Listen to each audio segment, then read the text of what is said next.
मैं सभी लोगों से आग्रह करूंगा, समस्त अपने समर्थक साथियों से, जहां तक ये नोटिफिकेशन गया है कृपया आप सभी लोग उसको ओपन करें और अधिक से अधिक शेयर करें, जिससे कि ये जो सावधान संदेश है ये अधिक से अधिक लोगों तक पहुँचे। और आपसे मेरा विनम्र निवेदन है कि इसको जितना हो सके उतना शेयर आप करें। समस्त अपने समर्थक के अधिक से अधिक लोगों तक पहुंचे।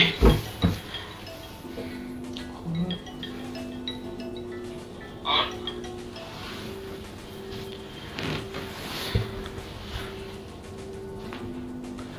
सभी लोग अधिक से अधिक जुड़ें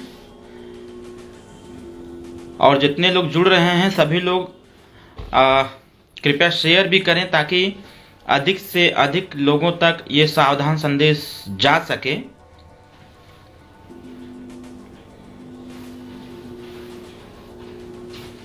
मैं आग्रह करूंगा अपने सभी समर्थक साथियों से, जो मेरे पेज से जुड़े हुए लोग हैं या जो लोग भी फॉलो करते हैं, आप सभी लोग इस पेज को जो आज का ये लाइव है इसको आप शेयर करें ताकि प्रदेश में हर जगह ये संदेश जा सके।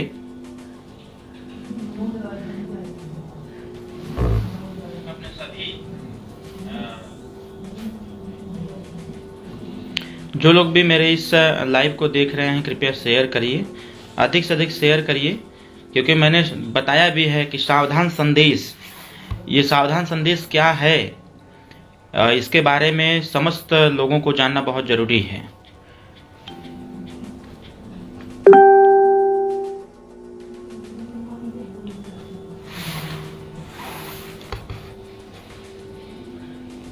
आप सभी लोग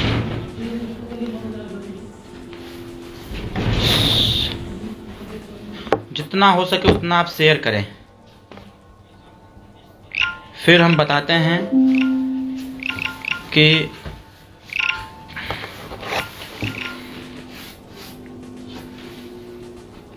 प्रदेश के समस्त जनपदों में जहां तक लोग हमको सुन पा रहे हैं या देख रहे हैं, कृपया आप शेयर करिए अपने अपने ग्रुपों में ताकि ये सूचना, ये संदेश अधिक से अधिक लोगों तक जाए।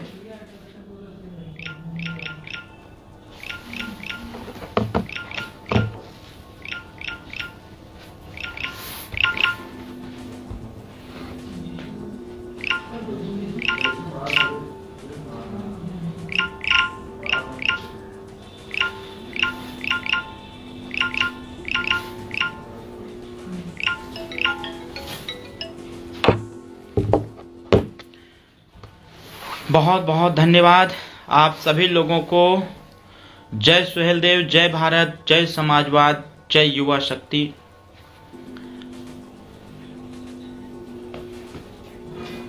कल 3:30 बजे उत्तर प्रदेश में आचार संहिता लग चुका है। प्रचार प्रसार, रैली, जनसभा, ये सारे कार्यक्रम स्थगित हो गए हैं। आज हमारा कार्यक्रम कुशीनगर के खड्डा विधानसभा में था, वो स्थगित है। कल गाजीपुर के जखनिया और जंगीपुर विधानसभा में था, वो स्थगित है। 11 तारीख को जौनपुर मल्हनी विधानसभा में कैंसिल है, स्थगित है। 12 तारीख को जफराबाद विधानसभा स्थगित है। 13 तारीख को विधानसभा शिवपुर में बड़ा कार्यक्रम स्थगित है। 15 तारीख को असगरा विधानसभा स्थगित और 16 तारीख को सोनभद्र का कार्यक्रम स्थगित है, क्योंकि आचार संहिता लगते ही चुनाव आयोग ने निर्देश दिया है कि 15 तक के सारे कार्यक्रम स्थगित किए जाते हैं। और आज आपके बीच में जो हम लाइव आए हुए हैं, एक खबर बड़ी तेजी से विरोधी खेमे से वायरल हो रहा है।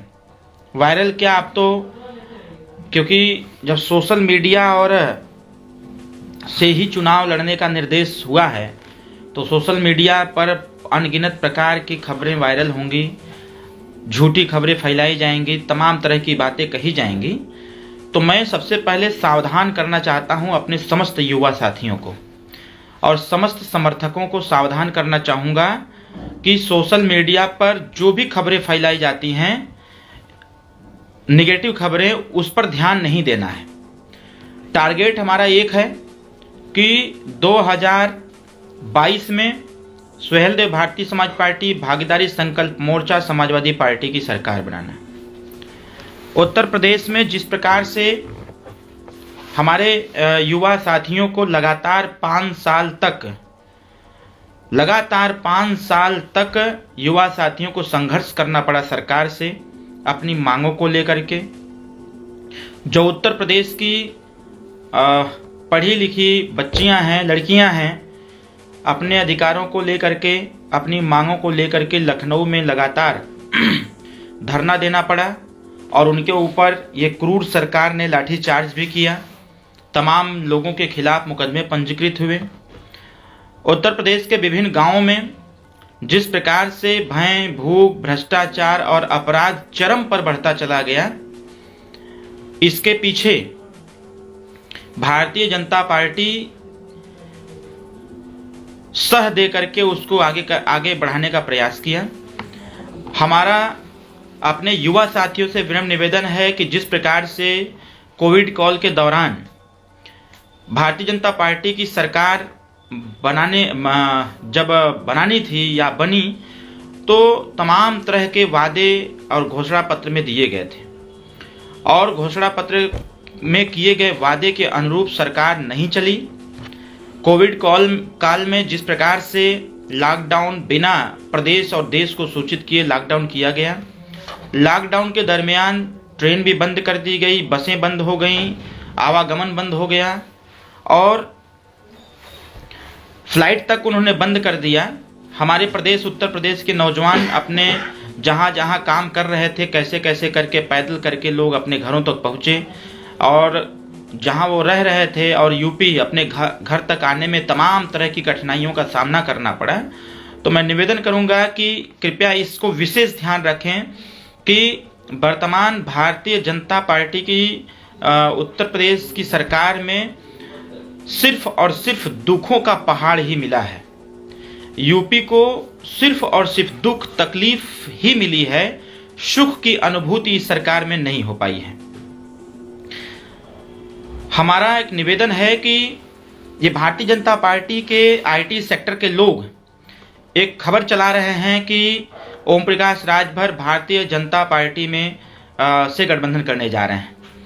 मैं आपको बता दूं कि ये भाजपा की चाल है, क्योंकि उनको पता चल गया है कि 2017 की सरकार ओम प्रकाश राजभर के दम पर बनी थी, तो 2022 की सरकार नहीं बननी है भाजपा की।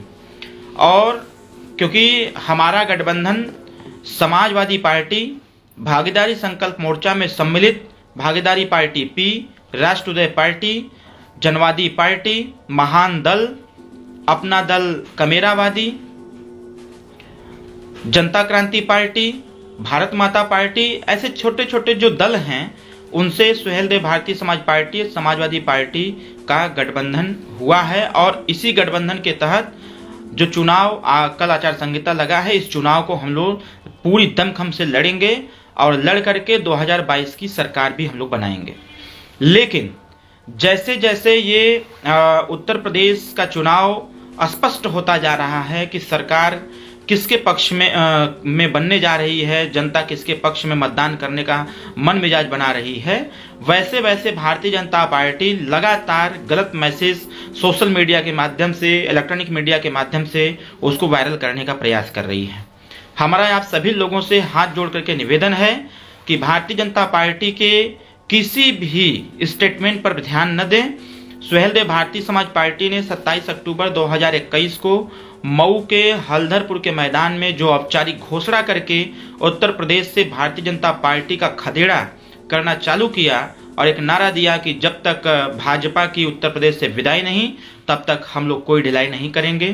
तो उसी प्रकार से मेरा आपसे निवेदन है कि उत्तर प्रदेश में बदलाव के लिए हर बदलाव, हमको न्याय चाहिए, हमको अधिकार चाहिए। इन सारे इशूज को लेकर के हम सभी लोग पूरी ताकत लगा के रखें। ये भारतीय जनता पार्टी अपने तोतों को भेज करके वो तमाम तरह की चीज़ें वायरल कराने का प्रयास करेंगे। मैं स्पष्ट अपने समस्त समर्थकों को बता दूं कि कोई कंफ्यूज ना हो, समाजवादी पार्टी की सरकार बनानी है। 2022 में सरकार बना करके उत्तर प्रदेश में जो व्यवस्थाएं आज हैं उसको बदलनी है ताकि समस्त जनता के साथ न्याय संगत कार्य हो सके। अभी इन्होंने एक बैनर लगाने का प्रयास किया था, 2017 से लेकर के 2021 तक ये दिखाने का प्रयास किया कि सपा के शासन में क्या था, भाजपा के शासन में क्या था। तो वो तो बात सही है कि फर्क साफ है। जो लिख रहे थे कि फर्क साफ है, तो मैं भी फर्क साफ बता दूं आपसे कि उत्तर प्रदेश में ये गठबंधन समाजवादी पार्टी और सुहेलदेव भारतीय समाज पार्टी भागीदारी संकल्प मोर्चा की सरकार क्यों बननी चाहिए, इसके लिए भी फर्क साफ है कि जिस प्रकार से शिक्षा मित्रों को 40,000 वेतन से 10,000 मानदेय पर लाकर खड़ा कर दिया और 5,000 शिक्षा मित्रों की न्यायिक हत्या कराई गई, ये भाजपा सरकार में हुआ है। दूसरी चीज की, जिस पार्टी के नेता द्वारा सरकारी कर्मचारियों की पुरानी पेंशन खत्म कर दी गई, ये भाजपा सरकार में हुआ है। भाजपा सरकार में 68,500 की नियुक्तियां, 69,000 शिक्षक भर्ती में जमकर पूरी धांधली हुई, जिसके लिए बच्चे धरने पर बैठे हुए थे, लगातार उनके ऊपर लाठीचार्ज किया गया। टेट और 16 ऐसी भर्ती जो परीक्षाएं रद्द हुई और उसमें पेपर भी लीक हुआ, वो भाजपा की सरकार में हुआ। इसी सरकार में किसान आंदोलन में लगभग 700 किसानों की शहादत हुई, ये भी भाजपा सरकार में हुई। इसी भाजपा सरकार में बलात्कार जो हाथरस की घटना थी, जिस बेटी को रात को पुलिस वाले मिलकर के 12 बजे अंतिम संस्कार करने का प्रयास किया, कर भी दिए, उस लड़की के माता पिता तक को भनक तक नहीं लगी। ये महिलाओं के लिए उत्तर प्रदेश की भाजपा सरकार में इस प्रकार का जघन्य अपराध हुआ। उन्नाव की बेटी, जिसके साथ भाजपा के विधायक, जो जैसा पब्लिक में मैसेज है, भाजपा में बच्ची के साथ जिस प्रकार से गैंग रेप हुआ, होने के बाद आज उसका पूरा परिवार खत्म हो गया और ये भी भाजपा के ही सरकार में हुआ। बच्ची को आज तक न्याय नहीं मिल पाया। कोविड काल में लाखों लोगों की मृत्यु हुई भाजपा सरकार में, दवाई उपलब्ध नहीं हो पाई, ऑक्सीजन उपलब्ध नहीं हो पाया, अच्छे ट्रीटमेंट नहीं हो पाए। ये तमाम तरह की चीजें जो पूरे प्रदेश की जनता ने झेलने का कार्य किया, ये भी भाजपा सरकार में ही हुआ। लॉकडाउन के दौरान हमारे करोड़ों नौजवानों का रोजगार चला गया, वो भी भाजपा सरकार में ही हुआ। 34 लाख वैकेंसियां पेंडिंग में पड़ी हुई हैं। ये सरकार झूठे दावे कर करके ये सिर्फ झूठ बोलने पर ही विश्वास करते हैं, झूठ काम करने पर विश्वास करते हैं। 34 लाख वैकेंसियां पेंडिंग में है भाजपा सरकार में। मेरा आपसे समस्त अपने समर्थक साथियों से निवेदन है कि ये भाजपा के लोग, मैं आपको बता दूं, आपको भी जानकारी होनी चाहिए, क्योंकि ये भारतीय जनता पार्टी के लोग बहुत ज़्यादा परेशान हैं लोग, और परेशानी इनकी होनी भी चाहिए। मैं आपको बता दूं स्पष्ट तरीके से कि ये भारतीय जनता पार्टी के लोग सदैव प्रयास में हैं, लगातार लगे हुए हैं कि किसी प्रकार से भागीदारी संकल्प मोर्चा से गठबंधन हो जाए। और इनको पता चल गया है कि उत्तर प्रदेश में अब भाजपा वापस नहीं आने वाली है, क्योंकि जनता ने स्वतः खदेड़ा करना चालू कर दिया है। अभी 3-4 दिन पहले उन्नाव में ही एक घटना घटित हुई थी, जिसमें एक किसान ने बीजेपी के विधायक को 2 झापड़ लगाया था। वो बैठ के प्रेस कॉन्फ्रेंस कर रहे थे कि नहीं, ये ऐसा कोई बात नहीं थी, कोई समस्या नहीं थी। तब तक प्रेस कॉन्फ्रेंस में ही लगा गाली देने, जो किसान नेता थे लगे गाली देने। तो ये कुल मिलाकर के बीजेपी के नेताओं से जनता त्रस्ता चुकी है, बीजेपी के व्यवहार से जनता त्रस्त आ चुकी है, बीजेपी के कार्य से जनता त्रस्त आ चुकी है। जिस प्रकार से वर्तमान सरकार में महंगाई चरम पर है, यह महंगाई जो चरम पर है, इस महंगाई में आप स्वतः देख लें, जो गैस सिलेंडर 385 रुपये का मिलता था, वो गैस सिलेंडर इस समय 1,000 रुपये मिल रहा है। जो डीजल 52 रुपये 55 रुपये मिलता था, आज वो 97 रुपये मिल रहा है। जो पेट्रोल उस समय 65-70 रुपये मिलता था, आज वो 100 रुपया के पार हो गया है। अभी बिजली का जो रेट है प्रति यूनिट 7 रुपया 8 रुपया था, वो आप महंगाई देख लीजिए। जब बीजेपी हम लोगों ने घोषणा पत्र में जारी किया कि 300 यूनिट बिजली हम लोग उत्तर प्रदेश में समस्त लोगों को निःशुल्क देंगे, तो भाजपा ने तत्काल चाल चलते उन्होंने कहा कि आधा रेट कर दिया। तो ये ज्वलंत उदाहरण इसका है कि पूर्व में जिस प्रकार से पेट्रोल डीजल को लेकर के पूरे देश में हाहाकार मचा था, उपचुनाव हुए, भाजपा उसमें बुरी तरह से हार गई, हारते ही उसने 12 रुपया डीजल का दाम कम कर दिया। तो ये साफ जाहिर है कि उत्तर प्रदेश में जैसे जैसे भाजपा हारेगी वैसे वैसे महंगाई खत्म होगी, वैसे वैसे बेरोजगारी खत्म होगी, वैसे वैसे अपराध खत्म होगा, वैसे वैसे भय, भूख और भ्रष्टाचार भी खत्म होगा। सबसे ज्यादा भ्रष्टाचार उत्तर प्रदेश में अगर हुआ तो भारतीय जनता पार्टी की सरकार में हुआ। इस चीज को सरकार बदलते ही बताया जाएगा कि भ्रष्टाचार की जननी कहां से थी और भ्रष्टाचार को बढ़ावा कहां से दिया जा रहा था। ये सारी चीजें आने लगेंगी सामने, ये सारी चीजें स्पष्ट होने लगेंगी। मेरा आप सभी लोगों से निवेदन है कि उत्तर प्रदेश में जिस प्रकार से आज पुलिस प्रशासन डिप्रेशन में का शिकार होते मिल रही है, कहीं न्याय संगत कार्य नहीं हो पा रहे हैं, क्योंकि पुलिस तो सबके साथ न्याय करने का प्रयास करती है, लेकिन पुलिस की समस्याओं के साथ न्याय नहीं हो पाता है। हम लोगों ने तय किया है कि 22 की सरकार बना करके समस्त वर्गों, समस्त लोगों का सहयोग लेकर के 22 की सरकार बनाई जाएगी और पुलिस के भी साथ न्याय करते हुए उनके सारे मांग को पूरा किया जाएगा। हमारे युवा साथी जो उत्तर प्रदेश में बेरोजगार हैं, उनके रोजगार को हमारी योगी और मोदी की सरकार ने छीनने का कार्य किया। ऐसे जो बेरोजगार युवा साथी हैं उनको उत्तर प्रदेश में ही रोजगार सृजित करते हुए उनको यहीं पर रोजगार दिया जाएगा, ताकि हमारे प्रदेश के नौजवान गुजरात, महाराष्ट्र, पंजाब, चंडीगढ़ यहाँ पर काम करने के लिए न जाएं। वो अपने प्रदेश में रह करके अपने प्रदेश में काम करेंगे, अपने प्रदेश का विकास करेंगे। हम सभी लोग एक साथ मिल करके उत्तर प्रदेश को उत्तम प्रदेश बनाने का पूरी योजना बनाई जाएगी, पूरा कार्य किया जाएगा ईमानदारी और निष्ठा के साथ।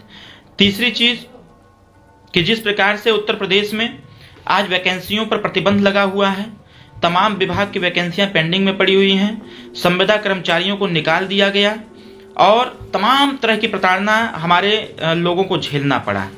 तो हमारा आपसे निवेदन होगा कि इन समस्त समस्याओं के समाधान तभी हो पाएंगे जब हम सभी लोग बिना दूसरों की बातों को ध्यान में देते हुए हम अपने कर्म और अपने धर्म का पालन करेंगे और अपने कर्म का पालन करते हुए 2022 में समाजवादी पार्टी, सुहेलदेव भारतीय समाज पार्टी, भागीदारी संकल्प मोर्चा में सम्मिलित समस्त घटक दलों के साथ मिलकर के जब सरकार बनाएंगे और सरकार बना करके एक अच्छी सरकार देने का कार्य किया जाएगा। उत्तर प्रदेश में जो विकास की रफ्तार भारतीय जनता पार्टी की सरकार में रुक गई थी, उस विकास की रफ्तार को कई गुना देने के लिए हम लोग 22 की सरकार को स्थापित करें और स्थापित करके चौमुखी विकास उत्तर प्रदेश का किया जाए। चौथी चीज कि जिस प्रकार से उत्तर प्रदेश में आज भय का माहौल बना हुआ है, हर कोई परेशान है। वो एक जो समस्या होती है जिससे बवासीर की, भारतीय जनता पार्टी के भी समस्या वही है। जैसे बवासीर जिसको हो जाता है तो वो दर्द तो उसको होता है लेकिन कहता किसी से नहीं है। तो उसी प्रकार से बीजेपी के अभी कल परसों वाराणसी के शिवपुर विधानसभा से बीजेपी के कार्यकर्ताओं ने बगावत कर दिया। उसी प्रकार से कई विधानसभाओं में लोगों ने बगावत कर दिया कि हमको बीजेपी की सरकार नहीं चाहिए। बीजेपी के कार्यकर्ताओं ने ही बीजेपी का बगावत कर दिया कि हमें बीजेपी की सरकार नहीं चाहिए, हमें ऐसी सरकार की आवश्यकता नहीं है जिस सरकार में अपराध चरम पर हो, भूख चरम पर हो और तमाम तरह की समस्याएं डेवलप होती हों, समाधान कोई न हो। तो ये सबका सहयोग मिल रहा है। कल मैं कुशीनगर में था। कुशीनगर में बहुजन समाज पार्टी के तमाम समर्थक सुहेलदेव भारतीय समाज पार्टी ज्वाइन किए।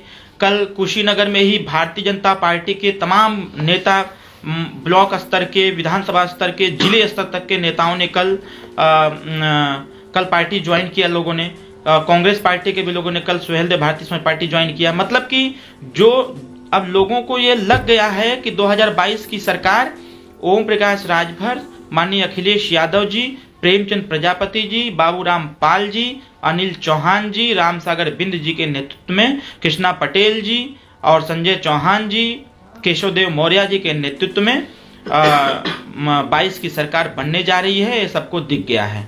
क्योंकि जब आंधी तूफान आना होता है तो माहौल पहले से बनने लगता है।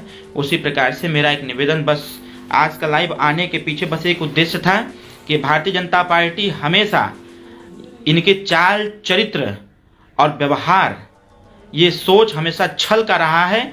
इन्होंने 2017 में हमारे साथ छल किया, हमारे समाज के साथ छल किया, बनारस में आरक्षण का नारा दे करके समाज को इकट्ठा किया और आरक्षण आज तक नहीं मिल पाया। ये आरक्षण गोल गोल लोग घुमाते रहे और आचार संहिता भी लग गया, आरक्षण की घोषणा हो नहीं पाई। हम लोग लड़ते रहे सरकार से, लड़ते आरक्षण को लेकर के सदन के अंदर भी योगी जी ने भी बोला था, केंद्र सरकार में माननीय अमित शाह जी ने भी बोला था कि जो ओबीसी का आरक्षण है उसको डिवाइड किया जाएगा, सामाजिक न्याय समिति की रिपोर्ट लागू की जाएगी। सदन के अंदर जो आज महाराज हैं हमारे योगी महाराज जी, उन्होंने भी बोला था कि लोकसभा चुनाव के 6 महीना पहले सामाजिक न्याय समिति की रिपोर्ट लागू कर दी जाएगी और आरक्षण का डिवाइडेशन कर दिया जाएगा। आज फिर से चुनाव 2022 का आ गया, लेकिन आरक्षण पर किसी प्रकार का सुध लोगों ने लेने का कार्य नहीं किया। माननीय श्री ओम प्रकाश राजभर जी सदन के अंदर जब भी खड़े हुए तो आरक्षण को लेकर के सदैव अपनी बात रखने का प्रयास किए और सदैव अपनी बात रखते रहे कि आरक्षण में पूछते भी रहे। अभी पूर्व में जो सदन शीतकालीन सत्र चला था उसमें भी माननीय नेताजी ने स्पष्ट तरीके से बीजेपी सरकार से पूछे कि भाई आप बताओ कि आपने कहा था कि लोकसभा चुनाव के 6 महीना पहले हम आरक्षण लागू कर देंगे, फिर क्या हुआ। शीतकालीन सत्र में मंत्री जी ने पूछा तो लोगों ने कहा, बीजेपी के जो स्पोक पर्सन उन्होंने कहा, सदन के अंदर कहा था उन्होंने कि नहीं इसको हम लागू कर देंगे। अब आचार संहिता लग गई है, अब आचार संहिता में पॉसिबल नहीं है, तो इसलिए भाजपा के इस बहकावे में आने की आवश्यकता नहीं है। भारतीय जनता पार्टी के जो गुलाम पिछड़े दलित नेता हैं अब उनको मात देने का वक्त आ गया है। इनको बाईपास करते हुए एक नई सरकार का चयन करें, अपने नए नेता का चयन करें और ये डेफिनेटली ये तय है कि 2022 की सरकार बनते ही हम लोग जातिगत जनगणना करा करके माननीय कांसीराम साहब, डॉक्टर भीम अम्बेडकर साहब द्वारा दिए गए नारे को पूरा किया जाएगा कि जिसकी जितनी संख्या भारी उसकी उतनी हिस्सेदारी, जिसकी जितनी संख्या होगी उसको उतना अधिकार मिलेगा, उसको उतना आरक्षण देने का प्रयास पूरा किया जाएगा। इसलिए आरक्षण के मुद्दे पर भारतीय जनता पार्टी के लिए एक ही नारा लगाइए कि आरक्षण नहीं तो भाजपा को वोट नहीं। वैसे भी अब आचार संहिता लग गया है, भारतीय जनता पार्टी इस कार्य को नहीं कर सकती है। हम नई सरकार बनावें और नई सरकार बना करके जो आरक्षण का मुद्दा है इसको पूरा करने का प्रयास करें। निषाद समाज के लोग अभी तमाम तरह की विवाद खड़ा हुआ है, उसी प्रकार से निषादों के लिए भी आरक्षण की बात भारतीय जनता पार्टी ने किया था, लेकिन 17 तारीख को लखनऊ में घोषणा भी होने वाला था। माननीय अमित शाह जी भी आए, भी घोषणा किसी प्रकार की नहीं हो पाई और आरक्षण निषाद समाज को मिल नहीं पाया। आचार संहिता लग गया, अब कुछ भी नहीं हो सकता है। तो मैं निषाद समुदाय के लोगों से भी निवेदन करूंगा कि भारतीय जनता पार्टी के मंसूबे को समझने की आवश्यकता है, उनके प्लान को समझने की आवश्यकता है। ये सिर्फ और सिर्फ वोट लेने वाली पार्टी है। वोट लेने के बाद जब अधिकार देने की बात आती है तो ये अधिकार अपने लोगों को देने का कार्य करती है। ये जो हर वर्ग के गरीब वंचित वर्ग के लोग हैं इनको अधिकार देने का कार्य नहीं करती है। इसलिए इन सारी चीज़ों पर विशेष ध्यान रखें, इन सारी बातों पर विशेष ध्यान रखें और ध्यान रखते हुए 2022 में बदलाव के लिए भारतीय जनता पार्टी का गांव-गांव से खदेड़ा करिए और एक नारा हमेशा लगाइए कि जब तक भाजपा की विदाई नहीं तब तक कोई ढिलाई नहीं। 2022 में माननीय अखिलेश यादव जी, माननीय श्री ओम प्रकाश राजभर जी, माननीय प्रेमचंद प्रजापति जी, बाबूराम पाल जी, अनिल चौहान जी, राम सागर बिंद जी, कृष्णा पटेल जी और केशवदेव मौर्य जी और संजय चौहान जी के हाथों को मजबूत करते हुए 2022 की सरकार बनाई जाए और उत्तर प्रदेश से भाजपा को भगाया जाए। इस सरकार में न्याय संगत कार्य होने वाले नहीं हैं। अगर कार्य होते तो लखनऊ में हमारे नौजवान साथियों के साथ अभद्र व्यवहार नहीं होता। लखनऊ में हमारे जो पढ़ी लिखी लड़कियां हैं उनके ऊपर लाठी चार्ज नहीं होते और जो बेचारे बेरोजगार हमारे नौजवान साथी हैं वो दर दर की ठोकरें नहीं खाते। इसलिए मेरा बार बार निवेदन है कि भारतीय जनता पार्टी के द्वारा फैलाए जा रहे झूठ से बचिए, फैलाए जा रहे अफवाह से बचिए और कंसंट्रेट होकर के पूरा एकाग्र होकर के सुहेलदेव भारतीय समाज पार्टी और समाजवादी पार्टी की सरकार बनाइए। भारतीय जनता पार्टी की बातों पर कोई ध्यान मत दीजिए। इनका काम है हाथी मगन चाल में चलती है, कुत्तों का काम है भौंकना, तो कुत्ते भौंकते रह जाते हैं। हम अपने मगन चाल में चलते चलते 2022 की सरकार को स्थापित करें और स्थापित करके चौतरफा विकास करते हुए उत्तर प्रदेश को उत्तम प्रदेश बनाने का संकल्प लें। मैं फिर रिपीट करता हूं कि हाथी अपने मगन चाल में चलती रहती है, कुत्ते भौंकते रहते हैं। तो उन कुत्तों पर ध्यान मत दीजिए, आप हाथी की तरह मगन चाल में चलते रहिए और दिमाग में बैठाते रहिए कि उत्तर प्रदेश में खदेड़ा करना है तो साइकिल का छड़ी का बटन दबाना है। साइकिल और छड़ी का बटन दबाते हुए 2022 की सरकार को स्थापित करिए। मैं फिर एक बार निवेदन करूंगा कि भारतीय जनता पार्टी के अफवाह से बचिए। उनके द्वारा अभी तो शुरुआत किया है लोगों ने, अभी अनगिनत प्रकार के अफवाह फैलाएंगे, इस पे कभी ध्यान मत दीजिएगा। मैं वही उदाहरण फिर से दूंगा आपको कि हाथी अपने मगन चाल में चलती रहती है और कुत्ते भौंकते रहते हैं। कुछ कुत्ते भौंकते रहते हैं, बाकी तो सब खड़ा होकर देखते रहते हैं कि वो सही जा रहा है, जाने दिया जाए, लेकिन कुछ कुत्ते भौंकते रहते हैं। तो कुत्तों पर ध्यान मत दीजिएगा, अपने मगन चाल की तरफ ध्यान दीजिए। 2022 की सरकार को स्थापित करने पर ध्यान दीजिए और अपने जो भी हमारे साथी हमारी बात सुन रहे हैं, अपने अपने गांव में प्रचार प्रसार जारी रखिए, क्योंकि अब रैली जनसभा नहीं होंगी, अब वर्चुअल रैली होगी, वर्चुअल जनसभा होगी, इसी तरह फेसबुक पर आकर के संबोधन होंगे, सारी चीजें होंगी। तो जो भी बातें, जो भी चीजें अब तक माननीय ओम प्रकाश राजभर जी जिन मुद्दों की चर्चा करते चले आए हैं, उस पर विशेष ध्यान देते हुए 2022 में समाजवादी पार्टी, सुहेलदेव भारतीय समाज पार्टी, भागीदारी संकल्प मोर्चा की सरकार बनाने के लिए आप जिस गांव में निवास करते हैं, अपने गांव में प्रचार प्रसार चालू करिए और संकल्प लीजिए कि भारतीय जनता पार्टी का उत्तर प्रदेश से खदेड़ा कर देना है।